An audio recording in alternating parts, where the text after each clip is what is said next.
Welcome to Pale Blue Pod, the astronomy podcast for people who are overwhelmed by the universe but want to be its friend. Yeah, it is. That's us. This is me. Hello. I'm Dr. Moiya McTier. I'm an astrophysicist, a folklorist, and a friend to the universe, and a friend to my co-host. Yes, you are my friend. I'm Corinne Caputo, a writer, fun person, a friend to the universe, and friend to Moiya especially. And Yay. I'm so excited about today's episode. We are in a very funky place. We are splashing around in a cranberry bog. It sounds very wet over here. And I was going to say this for the end, but Moiya, there is a such thing as bog spiders. No! So Why would you tell me this now? it's probably better to tell you now if we want to get out. Oh my God. I just remembered that literally right now. Okay, well, if I randomly scream in the middle of an episode, That's why. it's because of the spider. I took us here because I was thinking of things that are red for our topic today, because that's kind of the most iconic feature of our topic. And spiders. Which is, gross. Okay, well, luckily there are no spiders on the planet that we are discussing today, at least as far that we as know of. we know of. You're right. Oh my God. It's Mars. It's Mars. It's Mars. What if all the Martians are spiders? And they came here years ago. And they live in our homes. The terror that would fill my body and soul if that were true. That would be horrible. Really bad. I feel like there's a Moonfall-style movie that just reveals that Mars is full of bugs. Mars is full of bugs, and they have sent them here. So gross. All right, we'll stay on topic because bugs are horrible. Yeah, this is not an entomology podcast. This is Pale Blue Pod, where we talk about space because it's the one place that we're pretty sure there aren't spiders. You're so right. Yeah. If you go anywhere on Earth, there's a high chance of spiders. If you go into space, very low chance of encountering spiders. Has there ever been a bug that was a stowaway? Yeah. On a mission to the ISS? Yeah, there have been bugs, and sometimes they take critters up to the ISS on purpose to do experiments on them. Ew. Expecting that they will die up there. Yuck. So I guess maybe there are some spiders in space, but not beyond the moon. Mm-mm. So we're good there. Let's get talking about this planet. We are, of course, talking about Mars, the fourth rock from the sun. It's a planet that you are quite familiar with, Corinne. Is that correct? I am. We talked about it a lot at the Space Center I taught at, and I had another summer job for a few summers running a Mars-themed space camp. So that's where most of my Mars knowledge came from. Nice. What was your favorite thing to do at the camp? Ooh, this was a fun one. We had an activity with UV beads, so they change color in the sun. And we specifically, it was for young kids, so we had them just play with the UV beads and, design little kind of UV detectors. Obviously, this would never actually work for an astronaut on Mars. But they were so creative. We had kids making crowns, kids making bracelets. It was really fun. Oh, cute. So we're going to talk about, characteristics of the red planet. We're going to talk about the ways that we've studied it and the ways that people throughout history have talked about it. And let's start there. Like all of the other planets that we've discussed, except for Pluto, RIP to that planet designation, Mars is one of the 7 wandering stars, meaning it was one of the 7 bright bodies that were easily visible with the unaided eye that appeared to move across the sky with respect to more distant stars that we saw as fixed. And it was this shining light that didn't twinkle, because only stars twinkle, and it actually looked red in color. And if you observed it long enough over many years, you would see that it has this weird path that it takes in the sky. Every couple of years, it seems to change direction. It goes back on itself, and then it changes direction again. It does this zigzag thing if you look at it long enough. Astronomers all over the world tracked its motion from all of the ancient cultures that we've been talking about, and they had their own names for it, and many of them associated it with a deity, most of them with a war or aggression deity.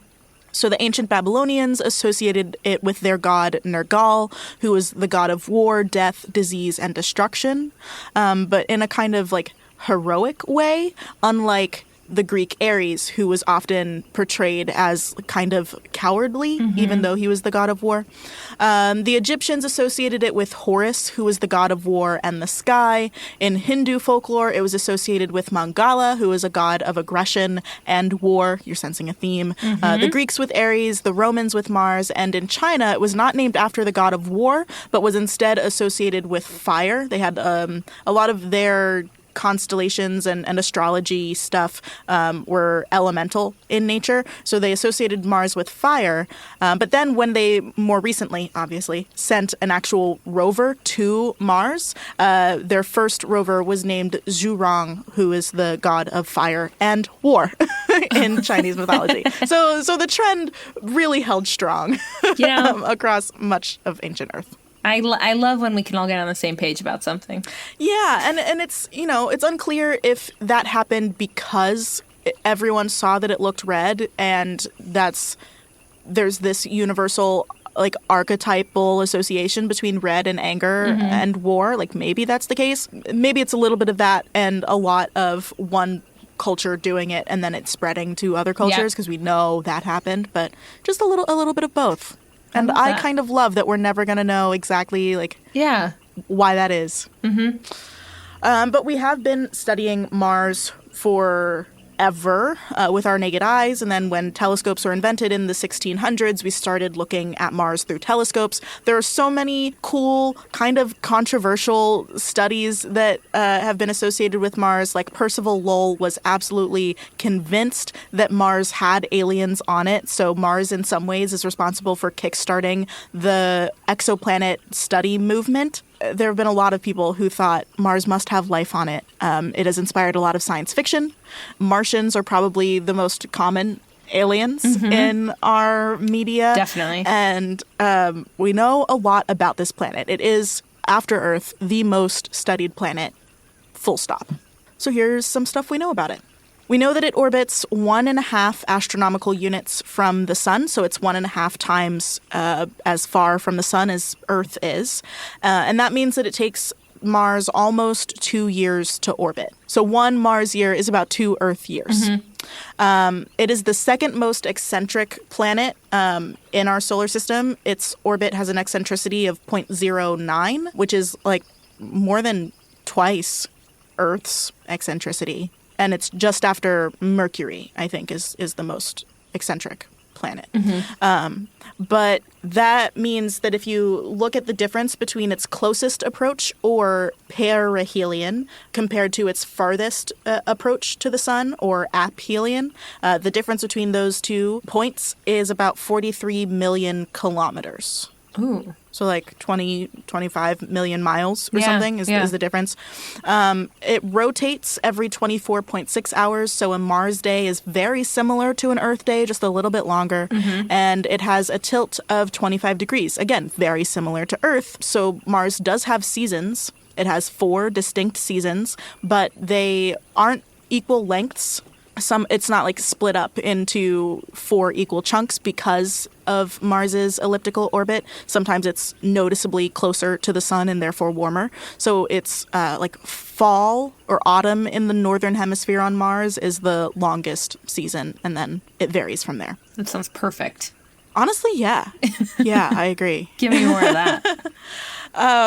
The planet is about 4,000 miles across, so it's half the size of Earth, which surprises some people. I think a lot of people expect Mars to be bigger than Earth, and that also led to some interesting studies, but I'll get to that in just a second. So it's half the size of Earth, but it is 11% the mass of Earth, so it is less dense, and its gravity is only about 40% of Earth's gravity, so you would be lighter on Mars if you went there. And stronger. And stronger, yes. And I can do more. I can jump more. You can jump so high. And walking might be a little bit easier, but it would take some getting used to. That thing about people expecting Mars to be bigger than it is, that is because when you look at the arrangement of the planets in our solar system, it gets bigger, right? Mercury is tiny, and then there's Venus, and then there's Earth, and then like Mars gets smaller again, then you have the asteroid belt, and then Jupiter is huge, and then it gets smaller after that.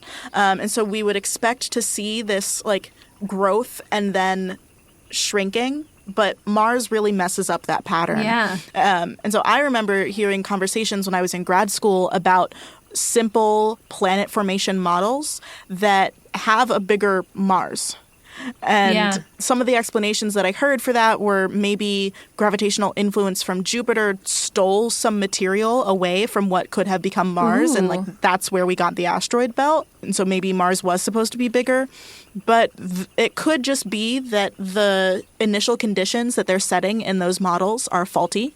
And this is an active area of research. But it seems like planet formation is too complicated to be able to say that the planets should get bigger before they reach like the gas giant mark and then get smaller. Yeah. Yeah. Space is complicated. Who knew? Who knew? Mars has 2 moons. They are named Phobos and Deimos. Phobos is the bigger of the 2, and it orbits closer to Mars. But both of them are pretty small. Neither one of them is spherical because neither is massive enough to have its gravity press it into a sphere. But the 2 moons are named after Ares' sons with Aphrodite. So interesting that they went back to Greek mythology for the moons. But they're both personifications of fear who would follow Ares on the battlefield and incite fear in his wake. And I think Phobos is supposed to be the one that's like panic and fright, and Deimos is terror and dread, and they're just following their dad. But they're also the sons of Aphrodite, the goddess of love and beauty and sex. And so I think they also represent like the fear of loss of loved ones. So they're interesting creatures, and that is who we named these moons after. Phobos is the bigger, closer one, and it is actively moving closer to Mars. It's probably going to break apart before it full-on collides with the surface of Mars. But either way, like whether it's a collision or it breaks apart, in about 50 million years, this moon will come apart and will probably form a ring around Mars. Ooh. So in like 50 million years, Mars will have a ring. That's so hard to imagine. I know. Even harder to imagine, it may have had a ring in the past. I saw a study a few months ago, so I'm just speaking from memory right now, but there's this study that said that Phobos may just be in this pattern of breaking apart, creating the ring, and then the moon forming from that ring, like over and over again. Ooh. That's cool. What a pattern. That's so fun. I know, right? But we're not going to be around in 50 million years to see it. So true. Mars has a pretty similar structure to Earth. It has a core in the middle that's made of iron and nickel and sulfur. I think a higher sulfur concentration than we have here on Earth. And that core goes out about 1,000 miles from the center. And then for another 1,000 miles, there's that ooey gooey liquid mantle. And then there's a very thin crust, about 15 miles thick, made of iron, magnesium, aluminum, calcium, and potassium. We know this so well because we have sent stuff to the surface of Mars to like actually analyze the composition of its rocks.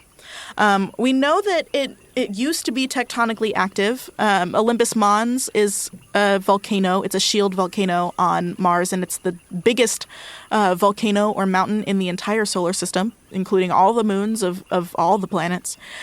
But it doesn't have tectonic plate movement anymore, at least not that we have seen. We also know that it used to have water. We've seen the paths that have been left behind by these like flowing streams down mountains. We think that there might have been really big floodplains over 1 billion years ago. But because of the lack of plate tectonics, there is no magnetic field around Mars. There used to be, but there is not anymore. And because there's no magnetic field, Mars wasn't able to hold on to its atmosphere. The charged particles from the solar wind stripped Mars of most of its atmosphere. And with such a thin atmosphere, it's really hard to keep water on your surface. The Earth is actually losing tons, like literal tons of material through evaporative loss through the top of our atmosphere every single year. And so the same thing happened with Mars, where it just lost a lot of its liquid water, and anything left is in ice. So there's some ice stored in caps at the poles, and we think that there's probably a salty fluid water situation under those ice caps, but we have to do more work to see if that's true. But we've measured the amount of ice. There's like a little bit more than 1 million cubic miles of ice on Mars. That's a lot.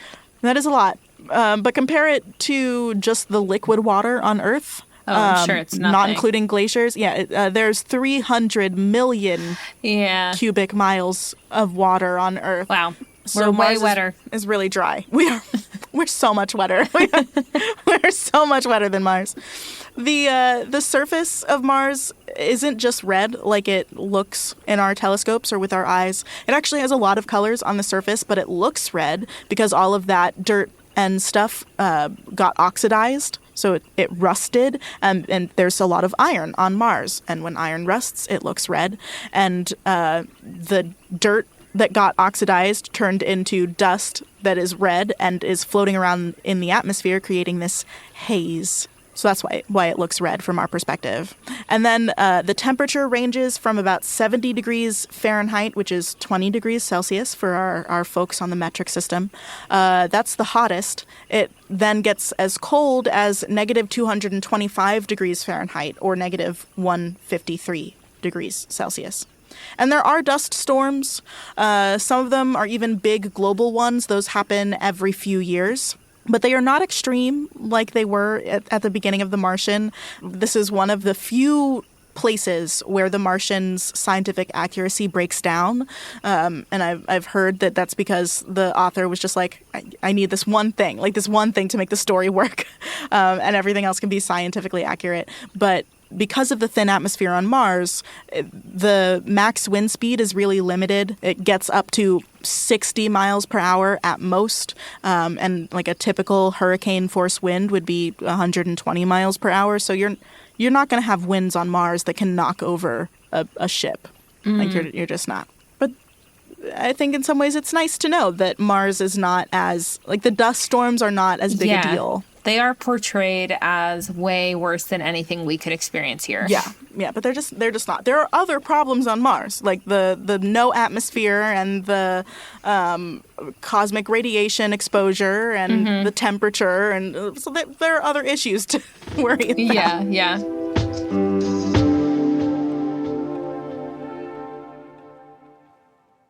Hi, it's Corinne. Moiya is checking herself for bog spiders, so I figured it's a great time to thank our patrons who support the show every single month. So thank you, as always, to our Sun-like stars, Sharon Llewellyn, Lissa, Peyton, and Ian O'Leary, and our latest Red Dwarf star, Ezekiel Badowski, and pre-main sequence star, Milton Arantes. You can support us, hear your name on the pod, and make it to our patron star chart, all by supporting us on Patreon for just about $1 per episode. If you sign up for an annual membership, you get a 13% discount, which is 1% for every constellation in the zodiac. You can find the star chart, Patreon info, and more at our website, palebluepod.com, or go straight to the source at patreon.com/palebluepod. And if you can't support us financially, that's fine. We love you. You are still space. You can support us by reviewing the show on whatever app you use or share the show with your friends. And if you wish you had more Multitude shows to catch up on, I have really good news. Members of the Multi-Crew get a whole RSS feed of bonus audio, including the newest show, the Multi-Crew Review. Every month, Julia of Spirits, and Join the Party, sits down with other members of Multitude like me or Moiya, or so many other great people, to talk about something that they love and think that you'll love too. From video games and albums to activities like gardening, the members of Multitude share their passions with the hope that they can introduce you to something you'll love too. Along with Head, Heart, Gut, Multi-Crew Review is exclusively for members of the Multi-Crew, the membership program that supports all of Multitude. So get Multi-Crew Review and Head, Heart, Gut, as well as other audio exclusives by going to multicrew.club and sign up today. Climate change is going to require collective action. But how can individual actions make a difference? On a new episode of Life Kit, we're walking you through what sort of climate-friendly choices can make an impact in your life and the lives of others. Listen to Life Kit, part of NPR's Climate Week, wherever you get your podcasts.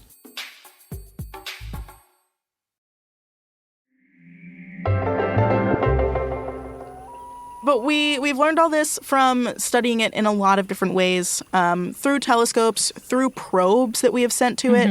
The first probe that ever orbited Mars was the Mariner 9 probe sent by NASA. I think that was in like 1971 or something.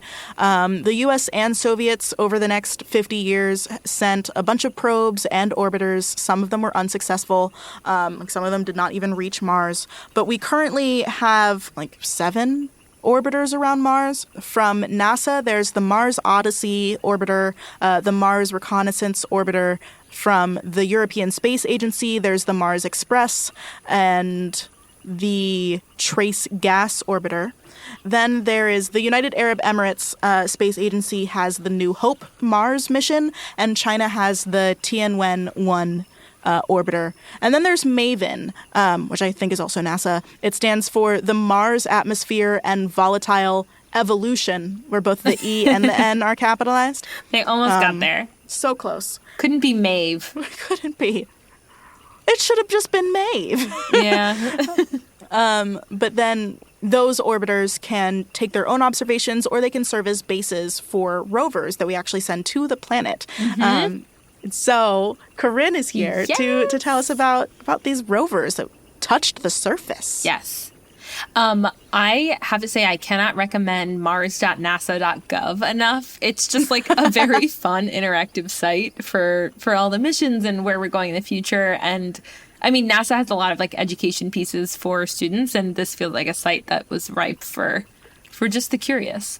Yeah. And I want to preface this, like, there's a lot of international exploration on Mars, like we just mentioned. I'm only talking about the rovers that the U.S. has sent. So NASA has sent 5 rovers to Mars: Sojourner, Spirit and Opportunity, Curiosity, and Perseverance. Were Spirit and Opportunity sent at the same time? They weren't sent on the same day, but they are twin rovers. Oh, okay. They were sent the same, like, month.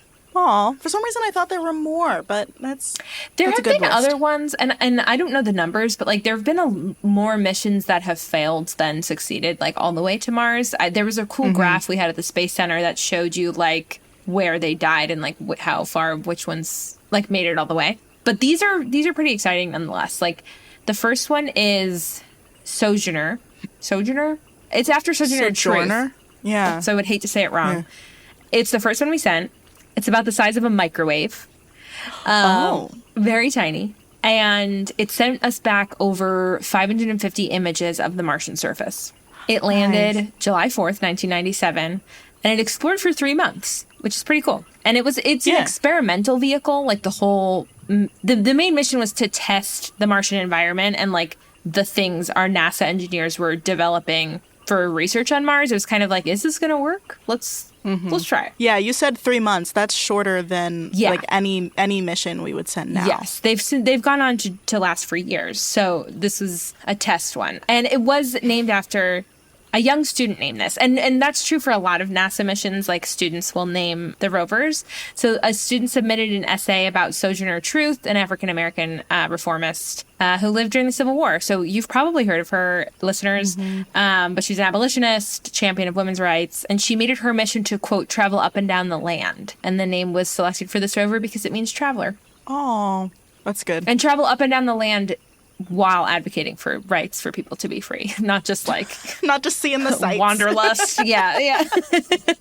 But that was the first one, and they've gotten way bigger and way more complex since. So the next ones are the twin rovers Spirit and Opportunity, and they're each as big as a golf cart. Oh, so we went from microwave to golf cart. Yeah, that's a big leap. They landed on Mars in January of 2004, not on the same day, but like same time period. And they were part of the Mars Exploration Rover program, which had like 4 goals. It was to determine if there's a potential for life on Mars, in particular, if there's recoverable water. That's been a goal Number for 1. Many of them, yeah. Especially when I was little. That's what I thought was like the most important thing we were doing right now. They also wanted to characterize Mars's climate and its geology, and prepare for a potential human mission to Mars. So Spirit explored until 2010, and Opportunity explored till 2018, which is a really long time. Wow. Corinne, how would you feel if you lasted like twice as long as your And twin? as my twin.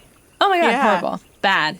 But both rovers did find proof of environments on Mars where water and habitable conditions once existed, which is super exciting. Totally rocked the astronomy community because Yes. we had been looking at Mars for so long as like our hopeful beacon of alien life, right? And, Yes. and I think that really was, so many of these rovers were sent to try and find evidence of life. And that was a good first step. I mean, these are considered like one of NASA's most successful ventures. They lasted for so much longer than we thought. They have sadly since both been declared dead, Yeah. which is not NASA's words. Those are mine. But there was a dust storm on Mars in 2018, and Opportunity ceased communications on like June 10th, and it entered like hibernation essentially. There was hope that it would reboot after the weather cleared up, but it never did. Sadly. Because they have some batteries, but they're mostly like solar powered, right? Exactly. And there's two options of what could have happened. It was like some kind of failure, just like tech failure. But more likely, I think a layer of dust covered its solar panels and it couldn't like clear off. So that happened in June. In February, NASA declared Opportunity mission complete. And that was the end of Opportunity. And now for every subsequent Mars rover mission, they'll be equipped with a tiny little wiper blade. Yes. So I was thinking they're going to have... Well, actually, so in future missions, and we'll talk about this with Perseverance, they have both solar panels and a battery. Oh, good. But, okay, so Opportunity and Spirit were expected to last 90 sols, or 92 Earth days. But each lasted years. So Spirit's mission lasted 20 times longer than its expected lifetime. And the mission, that Spirit died May 25th, 2011. It got stuck in some sand and then used all its power trying to free itself. And very sad. Honestly, like the depictions of quicksand as a child is like what I imagine happened in this guy. Yeah. And Opportunity lasted 55 times longer than 92 days as expected. So it operated for almost 5,500 days from landing to mission end, which is huge. Yeah. And they got their names, again, thanks to a student. A third grader wrote an essay for NASA and wrote, "In America, I can make all my dreams come true. Thank you for the spirit and the opportunity." Oh, Isn't that very cute? sweet. I don't know if that's true, but very cute. Well, yeah. I don't know if that kid actually wrote it, but I do get to see when NASA or the IAU sends out a call for naming things. Like that is an actual process that they go Yes. through. So There was an essay contest I won in like middle school where the New York City was lobbying to get the Olympics to come to New York, which it didn't win, and probably for the best, but I did Definitely. win an essay contest about it. I wrote that New York City is an ice cream sundae and the Olympics would be the cherry on top, which is so silly. it's cheesy and perfect, Corinne. Also, it was a photo essay contest, so I had to take a picture, and I took a picture of an ice cream sundae with some colorful Olympic rings behind it. Mm-hmm. And I just printed out the first colorful picture of Olympic rings I could find. And then my guidance counselor called me in and was like, "You need to retake this picture." And I was like, "Why?" Turns out the picture I printed of the Olympic rings were colored condoms arranged to look like the Olympic rings. And I had no idea that that's what condoms look like. And just printed off this cool picture of rings. But I want a digital camera so you could take more pictures of condoms. so I can take more pictures of condoms.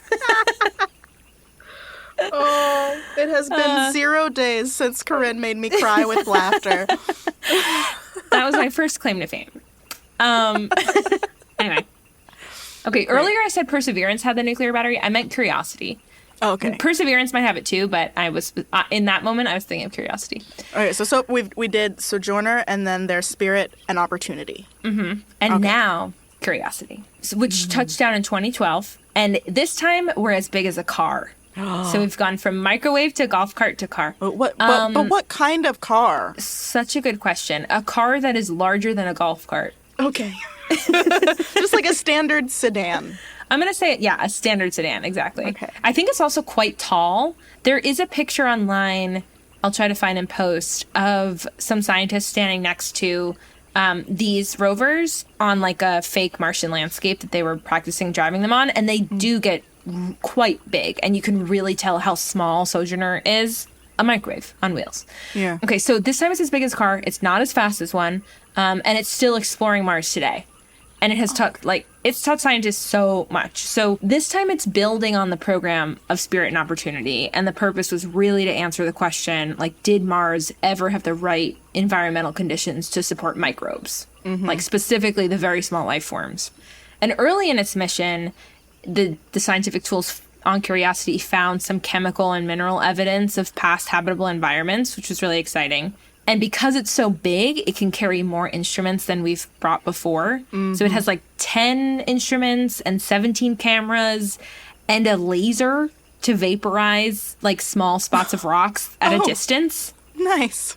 And it has a drill to collect powdered rock samples. That's a death robot. It sounds crazy. It hunts? It hunts for special rocks that formed in water or like have signs of like organic material.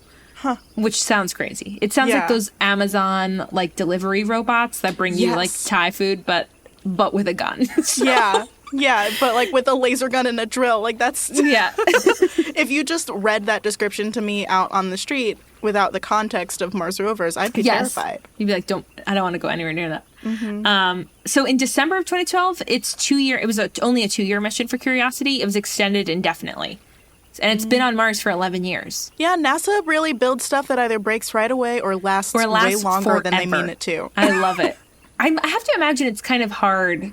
Like, it's the philosophy of under-promise and over-deliver that I just am obsessed with. Like, sure, let's do it. Yeah. Curiosity also got its name from a 6th grader who wrote an essay. She was able to sign her name on the rover before it was sent on its journey to Mars. Isn't that cool?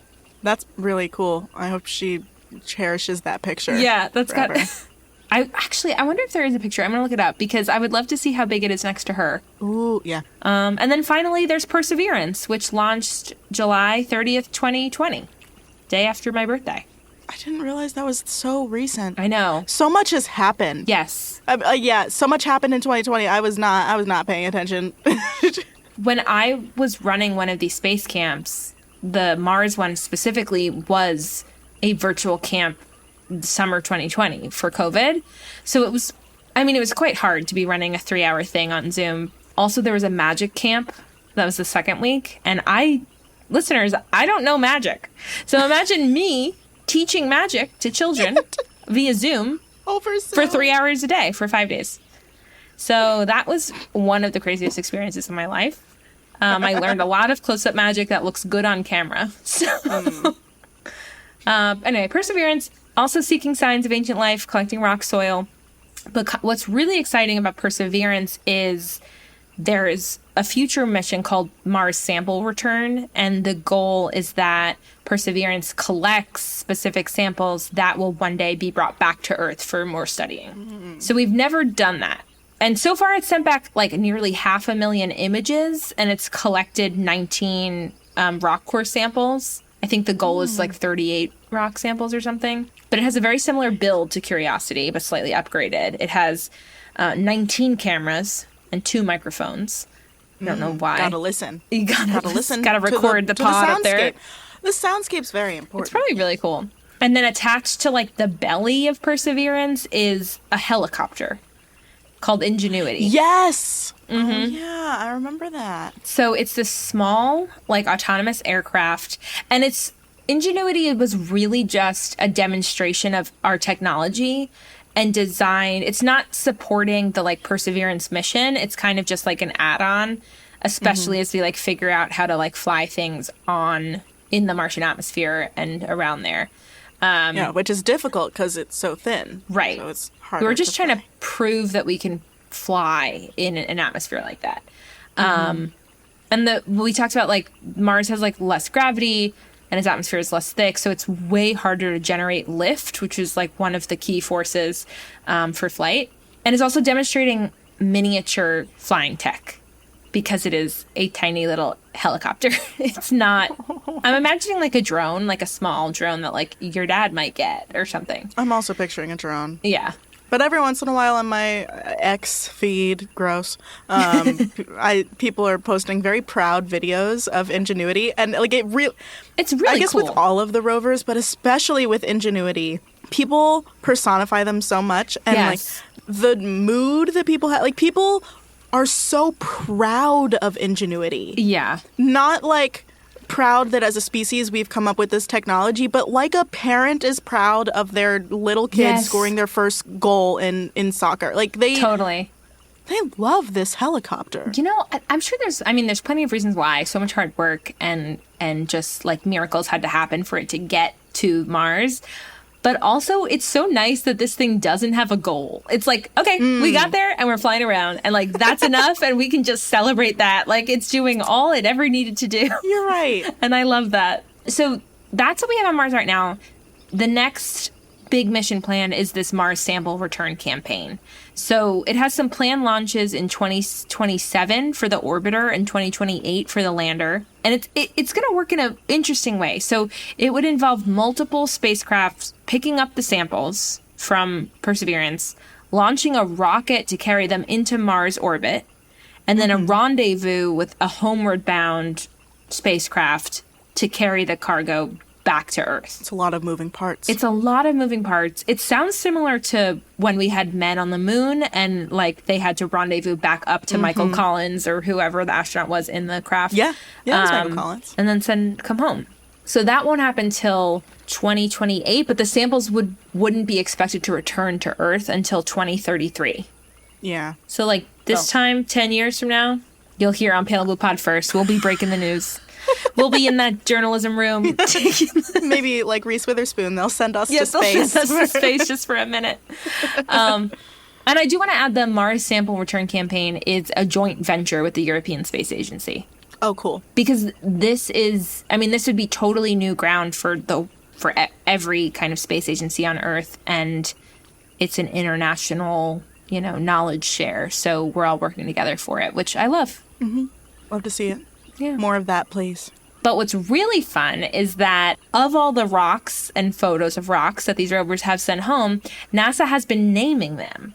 And there's a full list of the names online. And I pulled out some of the funniest ones. Yes. And I'm going to tell them to you. I'm going to read them to you. Great. Thank you. There's a rock called Big Joe. No, is it a tiny rock though? Because there's no coin for scale, so I can't tell. But I hope Big Joe is so small. It looks way bigger than the other rocks in that picture, but I don't know how big it is. It could be like a little guy. There is one called Mimi. Mimi. There is Pot of Gold. Oh. There is Barnacle Bill.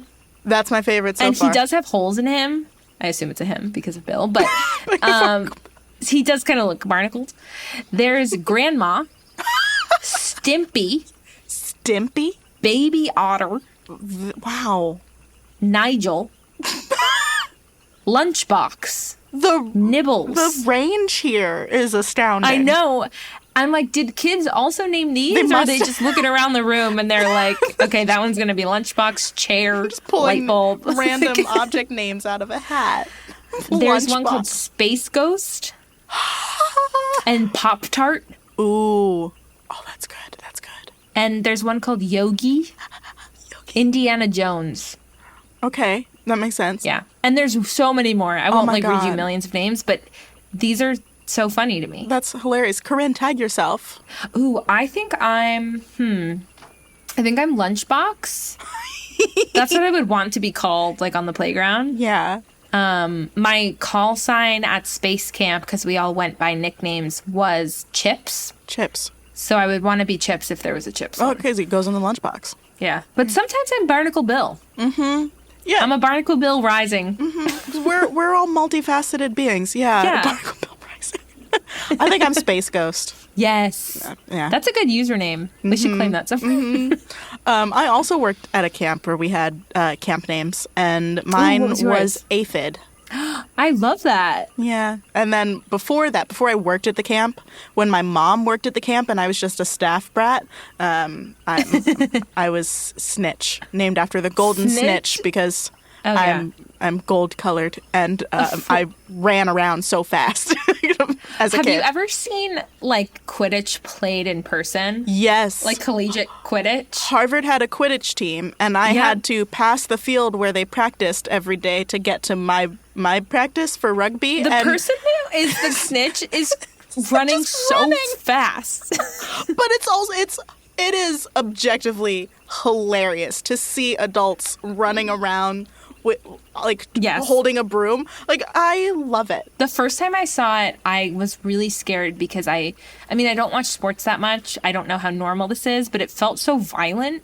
I was like, I think these people are going a little too hard, because I was just like, this is Quidditch. Like, this is pretend, but it's like collegiate sports. So yeah, that's what I remember of being like, that man is dressed in all yellow as a snitch, and those other people are beating each other. It was a lot. Yeah, it's like you can make Frisbee a really aggressive sport. You can make anything with enough testosterone involved. Chutzpah. Yeah.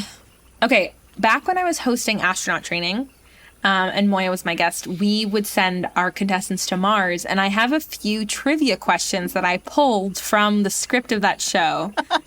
Okay. We'll see if I remember any of them. Okay, so if you look at Mars and Earth side by side, Earth would be a basketball and Mars would be a softball. Okay. Do you think scientists created this metaphor to get jocks interested in academics? I mean, it must be, because that is not a useful comparison for most other special interest groups. I saw one today that was, if Earth is the size of a nickel, then Mars is the size of a raspberry. And I was like, you've been eating some piss poor excuses for raspberries. Wait, like that. What? Raspberries They're not that small. That small compared to a nickel. I think they're bigger than a nickel. They're like about the same size. They're definitely not half the size of a nickel. That's so funny to change like the unit you're using for comparison. Yeah. But I to answer your question, yes, I think probably it must have been. Absolutely. They're like, enough's enough. They have to get off the Quidditch field and into the library. And because I've never read those books, I don't know what any of the other balls are called, so I can't like continue this reference trait. And that's where it ends. Okay, so we said this earlier, but one day in the next 20 to 40 million years, Mars will have a ring. Who do you think proposed to it? Well, mythologically speaking, Aphrodite. She would never do that. And so I think it must have been someone playing a cruel trick on Ares/Mars. And so, maybe this is me thinking too much about this hypothetical question. I think that it is Mercury playing a trick on Mars, making him think that Venus proposed. But no. It was Mercury. That is not going to end well. But I love the drama. Catch us next time on Real Planet Wives of the Solar System. Okay, third and final question. The 2 moons of Mars were discovered by astronomer Asaph Hall in 1877. He had almost given up on his search, but his wife Angelina urged him on. Do you think he said thank you to his wife? Not once. Not once. I agree. I just feel like he didn't do it. Not for the encouragement, not for taking care of his children, not for cooking his food. Food she brought him while he was working late. I think that he immediately was like, it's a good thing I kept going. Yes. I bet he thanked his colleagues. Yes. And his mentors. He's like the nicest man that's ever worked in astronomy. Right. Well, you got that one right. I mean, statistically speaking, I don't trust it. We're just going with the most likely answer. Well, you're right again. Oh. And you've won. Wow. Thank you. What a lovely planet this is. And I don't think it's at all deserving of the angry, aggressive reputation it has earned. I agree. Throughout history. Yeah. But no matter how angry or aggressive you are feeling, if you are, maybe stomp on some cranberries. That's what Corinne and I are going to go do. We've made it through this whole episode. No spiders in sight. So we're going to quit while we're ahead and remind you that you are space. You are. Bye.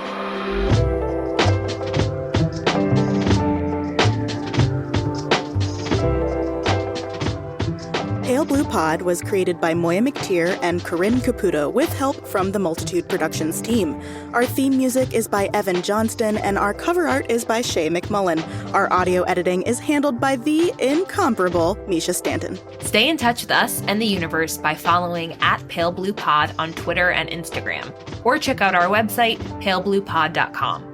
We're a member of Multitude, an independent podcast collective and production studio. If you like Pale Blue Pod, you will love the other shows that live on our website at multitude.productions. If you want to support Pale Blue Pod financially, join our community over at patreon.com/palebluepod. For just about $1 per episode, you get a shout out on one of our shows and access to director's commentary for each episode. The very best way, though, to help Pale Blue Pod grow is to share it with your friends. So send this episode, this link, to one person who you think will like it, and we will appreciate you for forever. Thanks for listening to Pale Blue Pod. You'll hear us again next week. Bye.